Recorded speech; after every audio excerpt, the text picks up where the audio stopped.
Donc la polémique en fait Adair-Wright, ça va d'un côté comme de l'autre. Le souci étant que du côté d'Adair, on n'a effectivement aucune photo, on a uniquement des témoins qui ont assisté à ce que les Américains qualifient de saut de puce, à la différence de ce qu'ont fait les Wright. La deuxième forme sous laquelle on peut l'aborder, c'est sous le problème du secret. Sachant que Adair en fait travaillait pour les militaires. De ce fait, il était soumis à une sorte de clause d'interdiction de communication tout autour de son projet.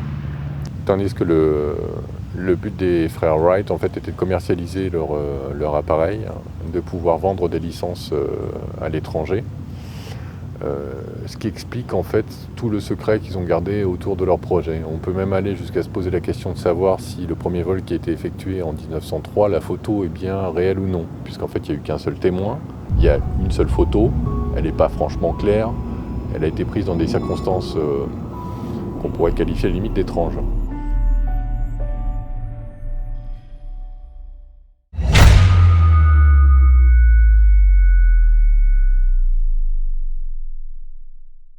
Les tout premiers vols du Flyer en fait, sont effectués à l'aide d'une catapulte.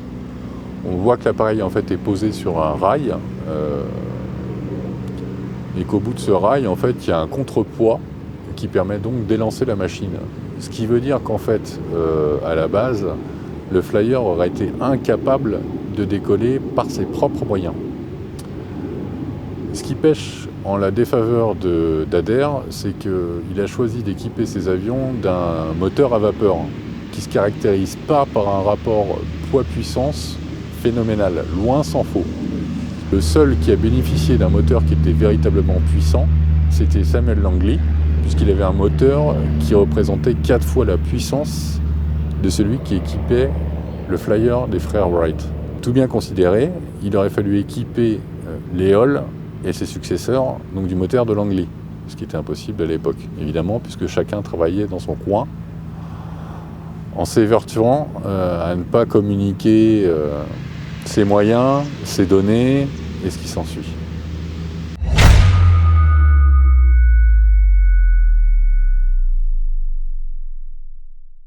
En fait, on peut dire qu'aucun des Flyers n'aurait volé sans l'aide de Chanute et sans l'aide d'un Français qui est complètement oublié, qui s'appelle Pierre-Louis Mouillard et qui est né en 1834 à Lyon et qu'aujourd'hui on pourrait qualifier d'utopiste rêveur. Comme tous les gens de cette époque, en fait, il est naturellement attiré par les choses de l'air, mais pas sous la forme des ballons ou des dirigeables, mais bien des oiseaux. Et ça va commencer en fait dès son plus jeune âge, parce qu'il va commencer avec des avions en papier, ce qui s'ensuit, jusqu'au jour où il va essayer de se précipiter du haut du clocher d'une église qui est dans le coin de Fourvière, si ma mémoire est bonne, il va se casser les 2 jambes. Donc Mouillard, à la base, c'est un professeur de dessin qui enseigne à Polytechnique, qui va s'expatrier de Lyon pour aller en Algérie, et après pour enseigner le dessin technique au Caire. Au Caire, en fait, il va poursuivre les études qu'il a commencées sur le vol des grands oiseaux, ce qu'il appelle en fait les grands voiliers. Autrement dit, c'est tout ce qui est grand vautour, ce qui s'ensuit, etc. Il va détailler tout ça et il va l'illustrer, le décrire dans un livre qui s'appelle L'Empire des airs. L'Empire des airs, en fait, ça va être illico presto traduit par les Américains. Ça va être publié aux États-Unis 1 an après sa publication en France, qui, si ma mémoire est bonne, se situe en 1881. Chanute va déposer les brevets de Mouillard aux États-Unis. Et quand Mouillard va mourir en fait dans le dénuement le plus complet, parce que si on compare en fait à ce que c'est aujourd'hui, on le qualifierait aisément de SDF à l'époque où il est mort en fait.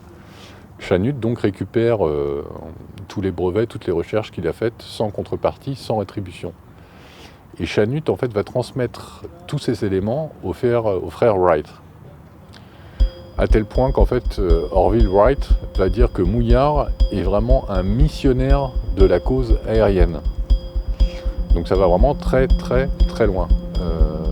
Tout simplement pour la bonne raison que Mouillard était absolument convaincu que l'aile rigide, telle qu'on la connaît aujourd'hui, était une étape obligatoire pour aller vers le vol de ce qui ne s'appelait pas encore les aéroplanes et encore moins l'avion.